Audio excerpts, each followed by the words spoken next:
I don't know much different about us than I did the last press conference we talked about that we talked on because I had us pretty much evaluated after the after the Kentucky game. We had us evaluated and where we stood. So I think we're now uh, as a depth chart very similar to where we were first game with just a few people that are one or two may have moved ahead of the other. But it's all pretty much the ones that are going to play are the ones that we had out there. And so I think we've got Rogers is a third team listed as a third team quarterback. He played some in that game, and he'd be listed. Um, but we had 3 good days of work last week in correcting mistakes and trying to polish up our offense and defense. Uh, a little, not so much early work on Jackson State for our players. There was a lot of work off the field with the coaches utilizing that time. But I think as far as practicing our players last week, that was a chance for us to make sure we could polish up where we're not quite there, where we want to get better. And and so now we've got to have a good week of practice this week against Jackson State. And I've in my years of coaching at a lot of different levels, I've played a lot of teams in their conference, a lot of teams at that level. I never played Jackson State, but I think the fact that Coach Sanders went there and the appeal he has had for the portal transfers, their team would remind me of any Group of 5 team out there in the way the talent was. The infusion of talent they got out of the portals was it was extraordinary. I thought for the FCS level of play and the number of players that they got, and they'll be very very talented football team. And so we've got to we've got and maybe more talented than us. We've got to go out there now and have a great week of preparation and great practice because they've got weapons on the field all over. The quarterback, of course, that's Coach Sanders' son at quarterback. 75%, 291 yards a game, no interceptions, 3 touchdowns, doing everything right as a freshman quarterback. And they like to throw the ball, and they've got three or four receivers that they'll go to mostly, but they'll mix it around, throw it to a lot of people. They got I know Lanier, who transferred to Alabama, is a very good receiver. Is the one they had there because Warren Newman and Javante Rucker are all 3 guys catching a lot of balls, and they are very good in the receiving standpoint. Their running back, Peyton Pickett, they haven't run the ball that much. They've been so committed to passing in their first 2 games. But Pickett, their tailback, averages about 4.5 yards a carry. They just haven't. They have decided not to run it very much in those 2 games, and we'll be interested to see how they will work against us. I would imagine, with the way Kentucky threw it on us, there'll be a good chance we better be ready for some passing attack against Jackson State to come there against us. Defensively, James Houston, they have transfers from James Houston, Florida, does a great job. Aubrey Miller from Missouri, Antoine Owen, a lineman from Auburn. Those are really good players. You go back and look at their time at these schools, they play a lot of football there. And they've really elevated their talent level with guys that can play for any of our Group of 5 schools as a team. And I think that's what Coach Sanders has tried to do at Jackson State, is to elevate their program. And to some extent, he speaks in a greater terms of elevating the HBCs within the 1AA. And so he's done a very good job, got a great staff. They've won 2 games, and it's going to be a great challenge for us. And in this first home game of ours, so we know what we've got to face and what we've got to do. And that doesn't even mention their punt and kick returners. Punt returners number 1 in the nation. He had an 82-yard punt return against Tennessee State for a touchdown. He had a 40-yard return against Florida A&M. And they do a great job on their returns. Newman on kickoffs had a couple of nice kickoffs he's had. They average a lot. They're going to return the ball. And it makes sense. Deion Sanders may be one of the great punt return men of all time. He's going to have great return people back there. So we have got to. That weapon is as good as offense and defensive weapons that they have.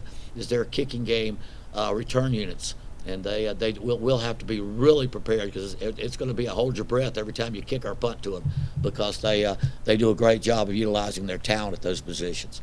So. But again, should be we're pretty much injury free from the first game to the week off till now.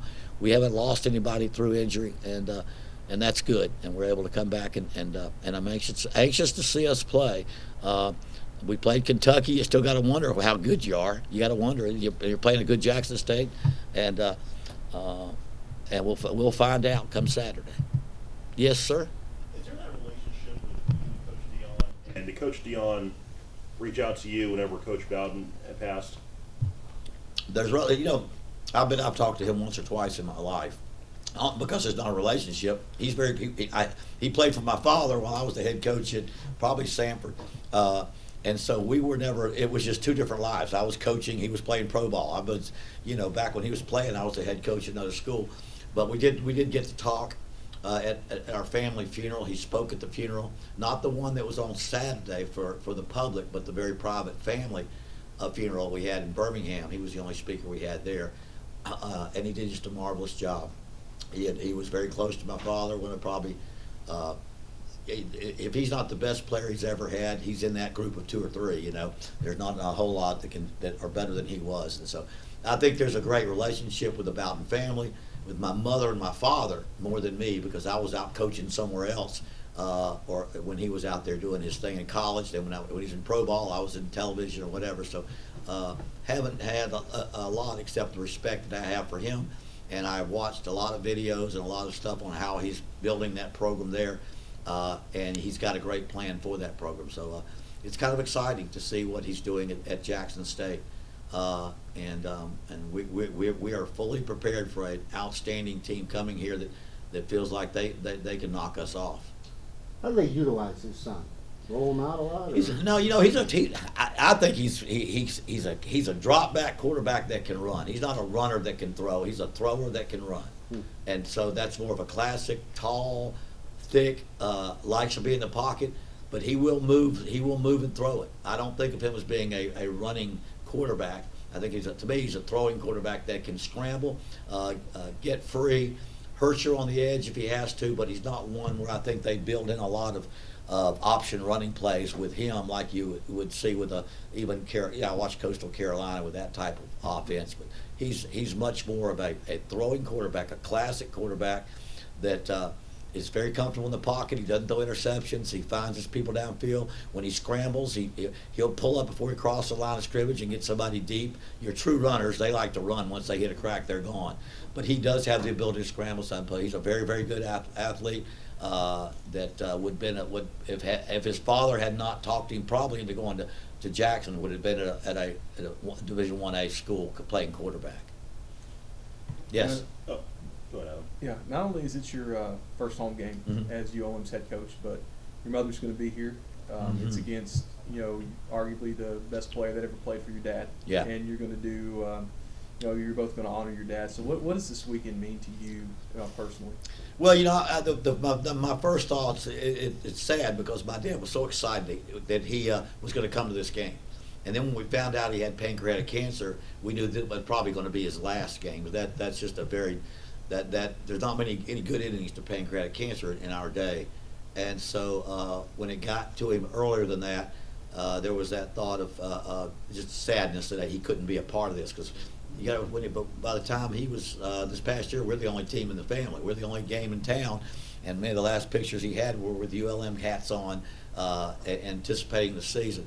I'm already missing those morning calls that I've always had. Here's a situation here, a situation here. We mostly talked about those kind of things. But my mother's going to come anyway, and she's going to come and be at the game, and she just had her 89th birthday. I said 90. She cleared me that she's not 90. She's only 89, and so but she'll be in the patio over outside. I'll try to set a tent up so she can watch, and I think and we've got stickers for my dad. I wanted to do something. I think Jackson State as well has those stickers. I'm not sure we were going to offer those to them if they were able to use that too. But I think it's a game where we're going to go play football and have our season, but. Not a better way to honor one of the, not so much because he's my father, because of his impact in college football, from the HBCs, led by one of his former players, to a group of 5 schools like this, to the many other coaches that coach for him that are at other schools around. So we're gonna pay respect for him in that game, and it'll mean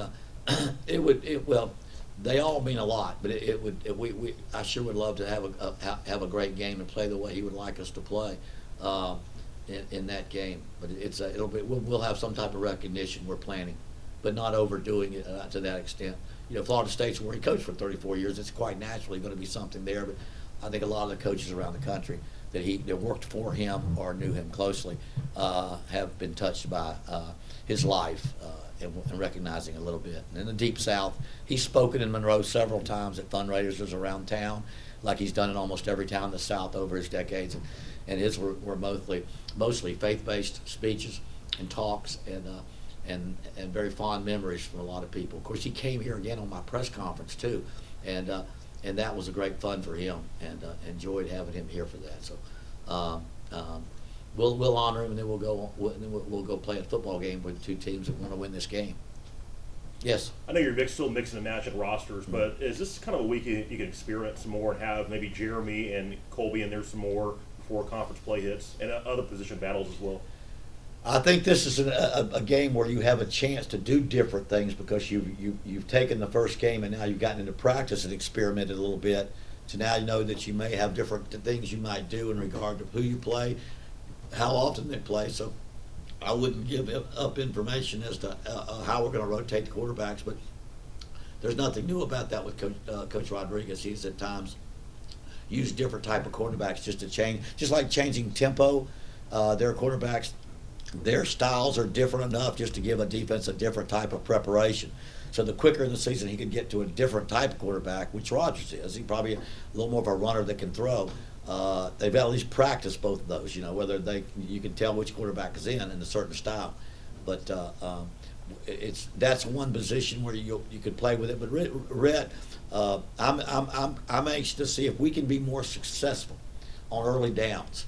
I'm anxious to see how he works with our offense, because I know for a fact anybody that goes fast, like we do and other people do, if you win first down on defense, you've got them going too fast. They don't like going fast when it's 22nd, 8. You like to get 5 or more the first down, pass or run 5 or more, and then go from there. You can keep going fast because you got 2 good plays to call. Second 5, third and 5 aren't bad calls. So it's a little different. So I'm anxious to see if we can have some success offensively and get Red in the groove of just getting the ball in the right people's hands and doing what he does.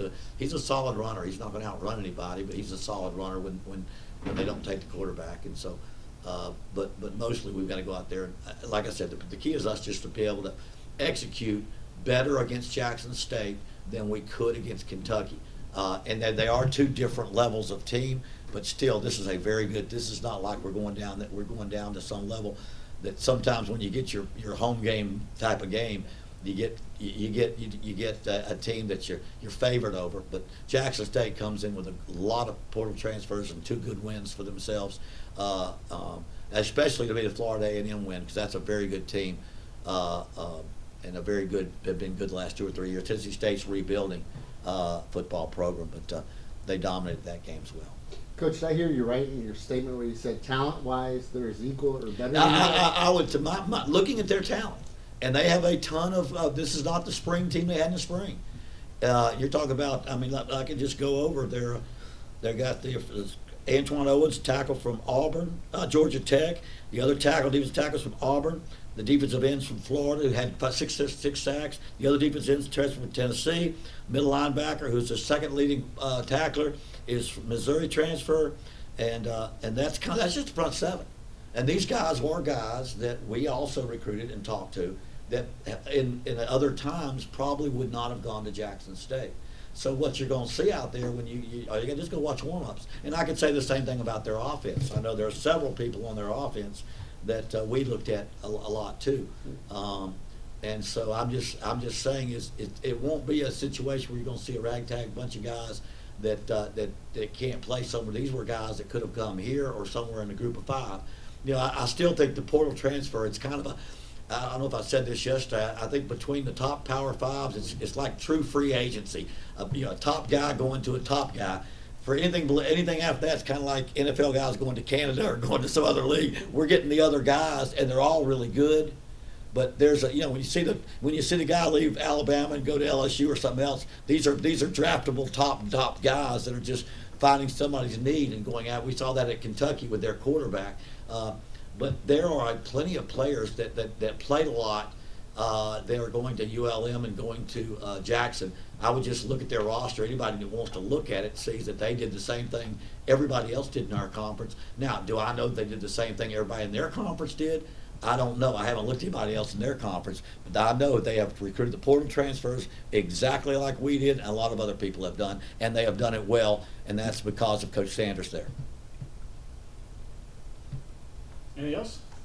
Coach, I got one off the Yeah. field question just about the cost of attendance. Right. Is that now in effect where you guys have some place Mhm. where you, and that's, I guess, progress for this program? Well, it's a necessity. I mean, we give cost of attendance now, and it's very important that you do because, I mean, basically for years and years, a scholarship was room, board, tuition, fees, and books. And then 4 or 5 years ago, they added cost of attendance. Well, it's not mandatory. You know, it's mandatory that you give a full scholarship in Division 1A, room, board, tuition, fees, and books. Cost of attendance has never been mandatory. So although you're giving the full scholarship, once everybody give it, it becomes mandatory. It becomes the thing you can't do without. Because now everybody in America says, okay, I want room, board, tuition, fees, books, and cost of attendance. And so everybody has, so you have to get into the, you have to get, and we made the move into that. And not because it is what everybody has done. Once you made your decision to be Division I, if they go to if they went to 95 scholarships instead of 85, you can't stay 85. And if scholarships went to room, board, tuition, fees, books, and cost of attendance, then you've got to go there. And so we've made that decision that we've had to make that. And everybody's is a little different. You know, it's a federal guideline, cost of attendance. But you'll find that the better football programs in Power 5 have the better federal guidelines because they give the biggest packages because they're, you know, you can use the highest dormitory on campus as your going rate for cost of attendance. If you give them money to live off campus, you can give them mid-level. Your town may be one that has this type of economic chances for renting apartments and things like that. So I do know we're competitive with our opponents, and I think that's what we had to do. You know, we in following through with that question, we've really looked and addressed a facility situation here, and I would like to, first of all and foremost, turn this program around and get a win is what we need to start with. We got points, so we need to get a win. But I think there are things we've got to do systematically in regard to weight room, dressing room, team meeting room, things like this down the road that hopefully we can build a winning program, but also build a program that we can sustain success and move this program to a point where we're year in and year out getting to that point. We have to be patient. I think we got to be patient. We don't know yet from Kentucky to Jackson State where we stand relative to our conference and to this level of football. I have had the fortune of being at Akron for 7 years. And we played Lafayette, we played Troy, we played App State, we played some of the best teams in our conference. So I have a good feel for what that level of talent is at this conference. Although at Sun Belt right now is really working at a very high level. This is probably as good as the Sun Belt has been in my time back into coaching. When was it implemented at the start of the year? Yeah, probably when the school started. Yeah, Okay. when school started, we added it back to our scholarships there, and so and it's a very floating number because what happens is, and you'll call one school and say, what's your cost of attendance? Well, we give $1,200. You'll ask another team, what do you give? Well, we give $250. Well, actually, $250 is what they give. If you move off campus, they give you the $800 or $900 for your room and board, because that's what you would have paid on campus. Plus, they give you your meals. So you add all that up, and you can say your cost of attendance is $1,500 or $1,200, but it's actually $250 more or $300 more than what it would be when they're on campus. So it's not that huge number that you hear. The number that is actually a difference is the difference between if you have any of our freshmen, and many of them do live on campus, they don't pay for room and board or meals. Room and board they don't pay for. So all they get is the scholarship check, the cost of attendance. If they move off campus, now they get equal to their room, equal to their board, plus that check. So many schools at our level will say when they tell a recruit how much money they get, they add them all together. Well, when the fact is, I'd rather live in Warhawk Village myself. It's classic. That's comfort living over there, and I would take that over the more money to live off campus any day.